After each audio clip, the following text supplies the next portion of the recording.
Welcome दोस्तों। इस video में बात करेंगे इस वक्त सोशल मीडिया पर क्या वायरल चल रहा है। तो इजराइल के प्राइम मिनिस्टर नेतन्याहू ने ये बात साफ कर दी है कि ईरान पर हमले हो या फ़लस्तीन पर हमले हो, उनके इन हमलों के पीछे बड़ी वजह क्या है। कई लोग इस बात को मानते हैं, कई लोग नहीं मानते हैं, लेकिन जो उन्होंने साफ कर दिया है वो ये है कि वो अपने मसीहा का इंतज़ार कर रहे हैं।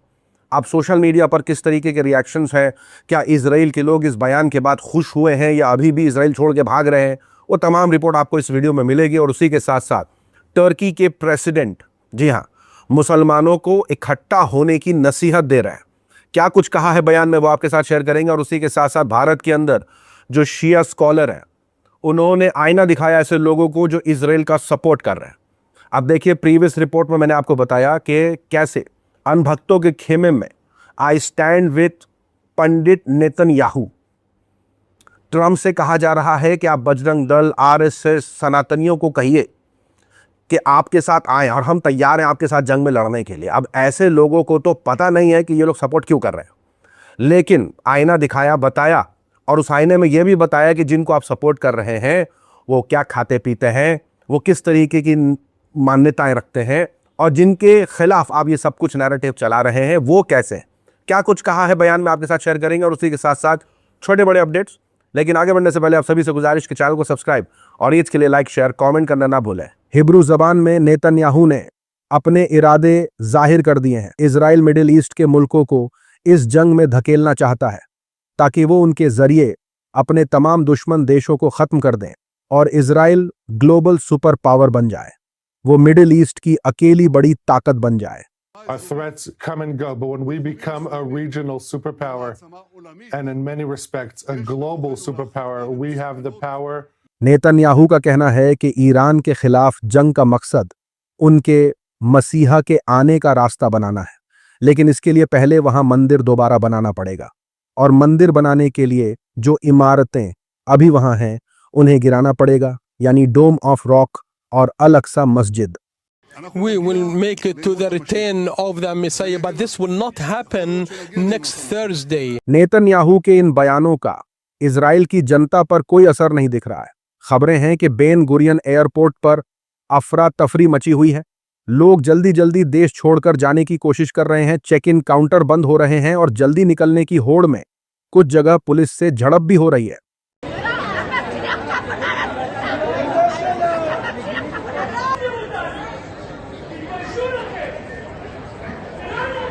उसी के साथ खबर निकलकर आई है तुर्की से। तुर्की के राष्ट्रपति रजब तैयब एर्दोगान ने अमेरिका, इजराइल और ईरान के बीच जारी जंग और मिडिल ईस्ट में बढ़ते तनाव के बीच दुनिया भर के मुसलमानों से एकजुट होने की अपील की है। मीडिया रिपोर्टों के मुताबिक तुर्की के राष्ट्रगान की 105वीं वर्षगांठ के मौके पर एर्दोगान ने ईरान पर अमेरिका और इजराइल के हमलों को याद करते हुए इसे एक बड़ी आपदा बताया। उन्होंने कहा कि हमने अपने समाज के लोगों को, जिनमें हमारे ईरानी भाई भी शामिल हैं, कभी शिया, सुन्नी, तुर्क या कुर्द के रूप में नहीं देखा और न ही कभी इस तरह देखेंगे। एर्दोगान ने कहा, हमारा कोई ऐसा धर्म नहीं है जिसे सुन्नियत या शियावाद कहा जाए। हमारा केवल एक ही धर्म है और वो है इस्लाम। हजरत अली और हजरत उमर हमारे हैं। हजरत आयशा और माँ हजरत जैनब भी हमारी हैं। साथ ही साथ खबर निकलकर आई है कल्बे जव्वाद के हवाले से। लखनऊ के शिया धर्म गुरु मौलाना कल्बे जव्वाद ने इजराइल के सपोर्टर्स को आईना दिखाया है। जो लोग इजराइल की जीत के लिए हवन कर रहे हैं, पूजा कर रहे हैं, उनके लिए कल्बे जव्वाद ने कहा, इजराइल की जीत के लिए हवन हो रहा है, कहीं कुछ हो रहा है। लेकिन मैं एक बात बताना चाहता हूं, पूरे ईरान में कहीं गाय नहीं खाई जाती, लेकिन इजराइल में कोई दस्तरख्वान ऐसा नहीं है जहां गाय नहीं खाई जाती हो। तो जहां तुम्हारी माता को चबा चबा कर खाया जाता है उसे तुम फादरलैंड कह रहे हो। तो पूरे ईरान में कहीं गाय नहीं खाई जाती है, पूरे ईरान में, लेकिन इस्राइल में कोई दस्तरखान ऐसा नहीं, कोई खाना ऐसा नहीं जहाँ गाय का गोश्त ना हो।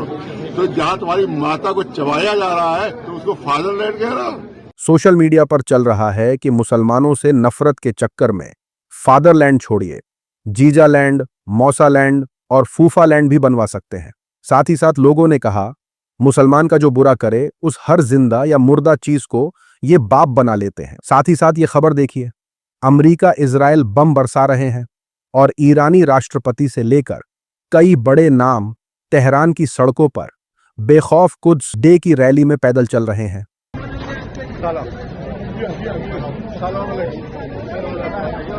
कुद्स डे रमजान के हर आखिरी फ्राइडे को फलस्तीन के सपोर्ट में मनाया जाता है। कश्मीर से भी कुद्स डे मनाने की तस्वीरें सामने आई हैं। जंग के दौरान उनका इस तरह सामने आना और अमेरिका की तरफ से उनके कत्ल की संभावना की बातें आम लोगों को भी हैरान कर रही हैं। दावा किया जा रहा है कि कुद्स डे के मौके पर भी इजराइल यूएस ने हमला किया, लेकिन ईरान के लोग भागे नहीं, बल्कि अल्लाहू अकबर की सदाएं बुलंद की।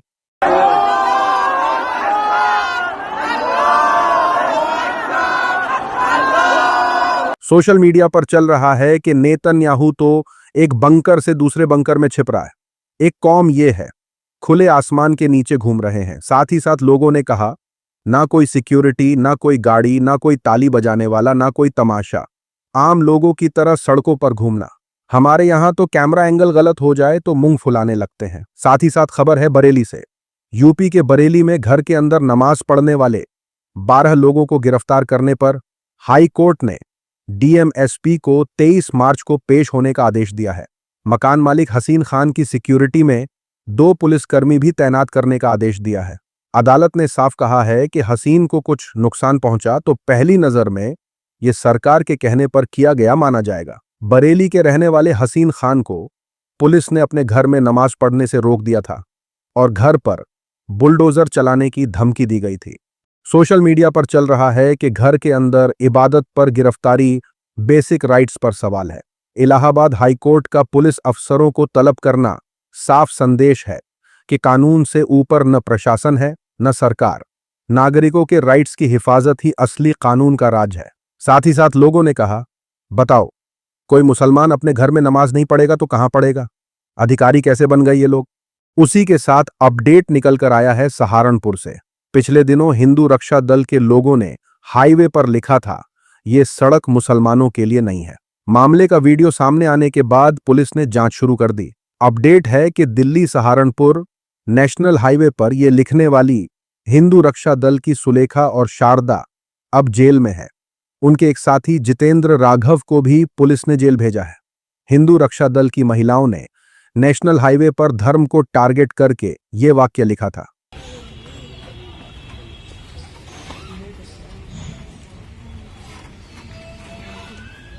इस अपराध के बाद उन्होंने कैमरे पर अपनी हरकत को सही ठहराने की कोशिश की। भी कर सकते हैं पर मुस्लिम नहीं कर सकता। वो सिर्फ एक किराएदार है, किराएदार की तरीके से रह सकते हैं। सोशल मीडिया पर चल रहा है कि अब जेल की दीवारों पर लिखना ये जगह मुसलमानों के लिए नहीं है। साथ ही साथ लोगों ने कहा, हथकड़ी कहां है? जेल जा रहे हैं या मेहमान नवाजी हो रही है? ये सब दिखाने के लिए है। अगली अपडेट अबरार अहमद के हवाले से है। इंग्लैंड में खेले जाने वाले 100 मेंस टूर्नामेंट 2026 के लिए क्रिकेटर्स का ऑक्शन हुआ। प्लेयर्स की इस नीलामी में पाकिस्तान के लेग स्पिनर अबरार अहमद सुर्खियों में रहे। उन्हें सनराइजर्स लीड्स ने 2 करोड़ रुपए में खरीदकर अपनी टीम में शामिल किया। Sunrisers leads IPL franchise Sunrisers Hyderabad के मालिकाना हक वाली है, जिसकी मालिक काव्या मारन है। द 100 सनराइजर्स ने जैसे ही पाकिस्तानी बॉलर अबरार अहमद को खरीदा, कुछ लोग फ्रेंचाइजी को खरी खोटी सुनाने लगे। उन्होंने एसआरएच के बॉयकॉट की मांग की। सोशल मीडिया एक्स पर सनराइजर्स लीड्स का अकाउंट सस्पेंड कर दिया गया है।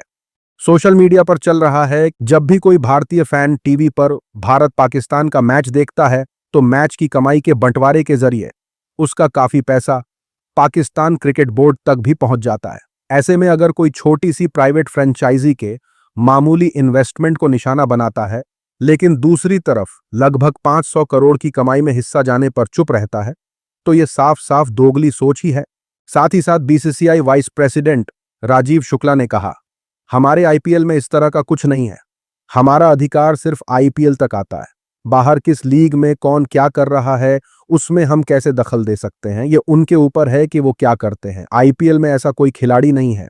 आज की वीडियो में इतना ही। अपनी राय सुझाव कमेंट में जरूर बताएं। मिलूंगा आप सभी से अगले वीडियो में। तब तक के लिए अपना ख्याल रखें।